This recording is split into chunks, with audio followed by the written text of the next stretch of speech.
UrbanPrint, développé par Efficacity et le CSTB, est un outil 100% en ligne d'aide à la décision, permettant l'évaluation en analyse de cycle de vie des impacts environnementaux d'un projet d'aménagement, neuf, en rénovation ou mixte.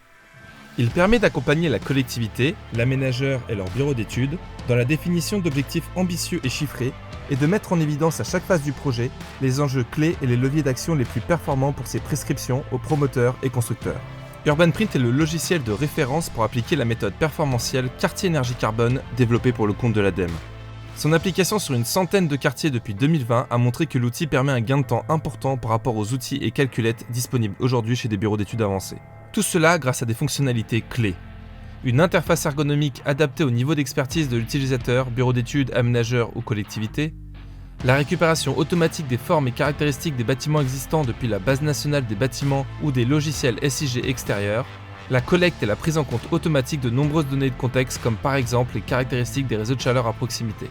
La possibilité de décrire le projet même en l'absence de données détaillées disponibles grâce à de nombreux enrichisseurs de données et permettre ainsi d'utiliser UrbanPrint des phases amont de la conception jusqu'aux phases de mise en œuvre. La comparaison facilitée entre plusieurs variantes du projet, la comparaison de la performance du projet par rapport à un projet de référence pour se situer et communiquer, la possibilité d'accéder aux résultats des calculs à différentes échelles d'évaluation, en comptabilisant uniquement les impacts associés aux ouvrages et services urbains sous la responsabilité de l'aménageur, ou en élargissant la réflexion à l'usager avec le calcul de l'empreinte carbone d'un habitant du quartier. Mais comment se déroule concrètement une étude UrbanPrint ? Quelle que soit son interface, l'utilisateur commence par créer un projet qui pourra contenir toutes les études liées à son opération. On renseigne ensuite un premier programme, appelé plan masse dans l'outil.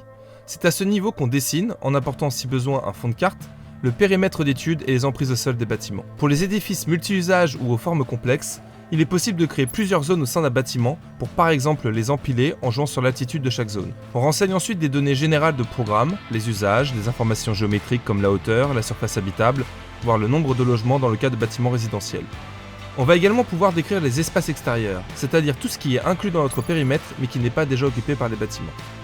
On peut renseigner uniquement les espaces extérieurs que l'on souhaite, certaines routes ou parcs par exemple, et la surface restante non décrite sera automatiquement qualifiée par ce qu'on appelle l'espace résiduel. Une fois la description du programme terminée, on peut passer à la création de différentes stratégies de mise en œuvre de ce programme. Il est possible de mettre à jour le programme en ajoutant, déplaçant ou transformant un bâtiment par exemple, et ces modifications seront prises en compte dans toutes les stratégies reliées à ce programme. C'est au niveau des stratégies qu'on accède au levier permettant d'atténuer son impact environnemental pour un programme donné. Les données sont organisées selon les thématiques suivantes: système énergétique, produits de construction, gestion de l'eau, gestion des déchets, mobilité et chantier. Les leviers proposés par UrbanPrint sont nombreux. Leur liste ne cesse de se compléter au fur et à mesure de l'avancée des modèles d'analyse de cycle de vie, mais aussi des retours d'expérience des projets qui souhaitent pouvoir y évaluer toutes les innovations. Au niveau des bâtiments, on pourra par exemple jouer sur les matériaux de construction, choisir les systèmes principaux et secondaires pour chaque usage du bâtiment, modéliser des solutions mutualisées comme les réseaux de chaleur, neufs ou existants, ou encore faire de la production solaire photovoltaïque ou thermique à l'échelle du bâtiment ou du quartier. À l'échelle quartier, on pourra renseigner les réseaux, les stratégies de collecte des déchets ou de gestion de terres de terrassement par exemple. Et au niveau des espaces extérieurs, seront évalués entre autres l'impact du changement d'affectation des sols, la gestion de l'éclairage public, les produits de construction et leur acheminement. Alors que l'interface s'adressant principalement aux bureaux d'études permet une saisie détaillée, l'interface dédiée plutôt aux aménageurs et collectivités permet une approche en macro-levier, accompagnée de fiches explicatives et pédagogiques. Une fois la stratégie complétée, il est possible de lancer le calcul en indiquant les indicateurs souhaités. Projet seul, comparaison avec la référence, empreinte habitant ou l'ensemble des indicateurs. Les calculs réalisés par UrbanPrint sont riches et complexes, grâce à de nombreux modèles et bases de données.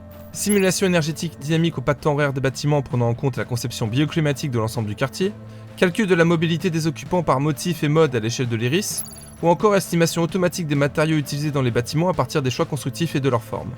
La page résultat permet de visualiser les performances environnementales du projet sur le temps d'étude, à savoir 50 ans, ramené à l'échelle d'une année moyenne pour une interprétation plus aisée. Les résultats sont présentés à différentes échelles, à l'échelle du quartier en premier lieu. C'est à cette échelle qu'on peut se comparer au quartier des références et voir par exemple si le projet fait mieux en émissions carbone, consulter les indicateurs BBCA ou regarder l'empreinte carbone moyenne des habitants du quartier. Il est possible de changer l'indicateur d'impact classé par défaut sur le carbone ou de zoomer sur chaque thématique pour comprendre un peu mieux d'où viennent les impacts environnementaux associés aux quantitatifs calculés, comme la part modale de la mobilité, les besoins des bâtiments, l'autoconsommation collective, etc. Des sorties d'aide à la décision sont également disponibles, comme le calcul de potentiel qui permet de mettre en évidence les efforts jusque-là accomplis en pointant les leviers qui ont le plus impacté la performance actuelle. Mais le plus intéressant est de voir quels leviers explorer en priorité pour tendre vers une stratégie dite optimale. Le module d'aide à la décision permet ainsi d'accompagner l'utilisateur à chaque étape de la conception de son projet pour mobiliser les bons leviers au bon moment. Cette vidéo n'est qu'un aperçu des possibilités offertes par Urbanprint pour répondre aux besoins opérationnels d'évaluation environnementale et d'accompagnement des acteurs de l'aménagement dans la transition carbone de leur projet. Pour plus d'informations ou obtenir un accès à Urbanprint, contactez Efficacity ou le CSTB.